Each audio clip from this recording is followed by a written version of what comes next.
Right now, most EV chargers on the market are billing by time, but soon they're all going to be switching over to billing by energy. But which model is more profitable? If you own an EV charger, should you be billing by time or by energy? And if you're the driver, which option gives you the most bang for your buck? If you're new here, my name's Trevor, and if not, welcome back to the channel. Technically, where I live in British Columbia, it's actually illegal for EV chargers to bill by the kilowatt, but the government has decided to look the other way for now.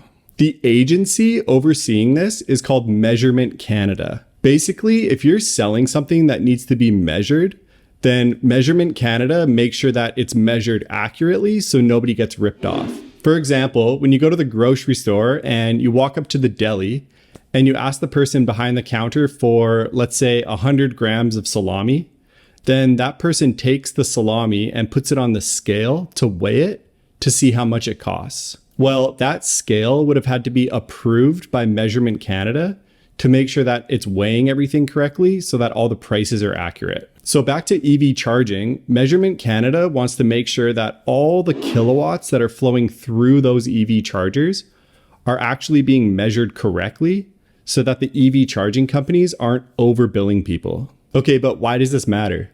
Well, it matters because most chargers on the market right now are billing by time.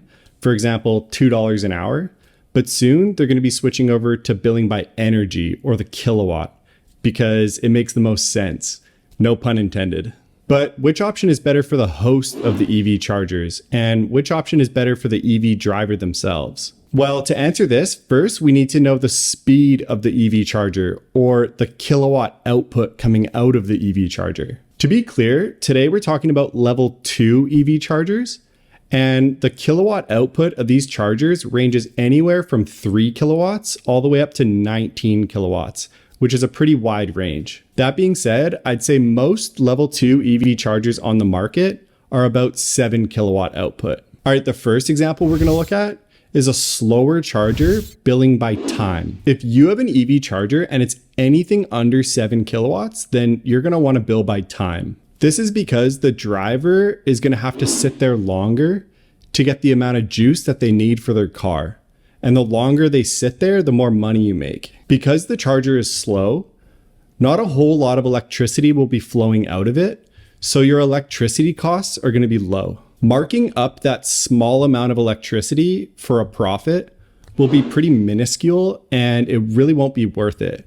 It will make much more sense and be more straightforward if you just build a flat hourly rate for your charger. But don't overdo it. From the driver's perspective, if you're charging a high hourly rate for a slow charge, you'll never see that customer again. A charger with a speed under 7 kilowatts shouldn't be charging anything more than $3 an hour, and even that's pretty high. All right, now let's look at a faster charger over 7 kilowatt speed, billing by the energy-based model. If you have a faster charger, you should definitely be billing by energy for a few different reasons. First, and the most obvious reason, is you're making money off reselling electricity. So the more electricity that flows through those chargers, the more money you make. Second is quicker turnaround time.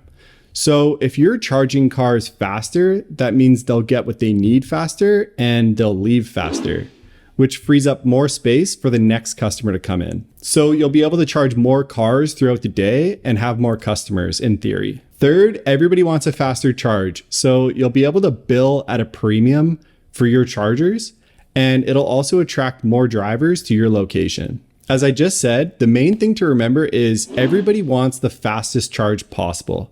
So on the surface, it may seem that having a slower charger and billing at a high hourly rate is the most profitable model. And this may be true in the short term, but in the long term, if people are receiving a slow charge for a high rate, your business is going to decrease with time. Moving forward towards the future, having the fastest chargers possible and billing by energy is going to be the most profitable model in the long run. Next video, we're going to dive deeper into the numbers and look more specifically at how to calculate profits from EV chargers. I'd love to hear your thoughts on the different billing methods for EV charging in the comments below. As always, I'm here if you have any questions or need help with a project. I really appreciate you guys checking in, and I'll catch you on the next one. Cheers. Crushed it.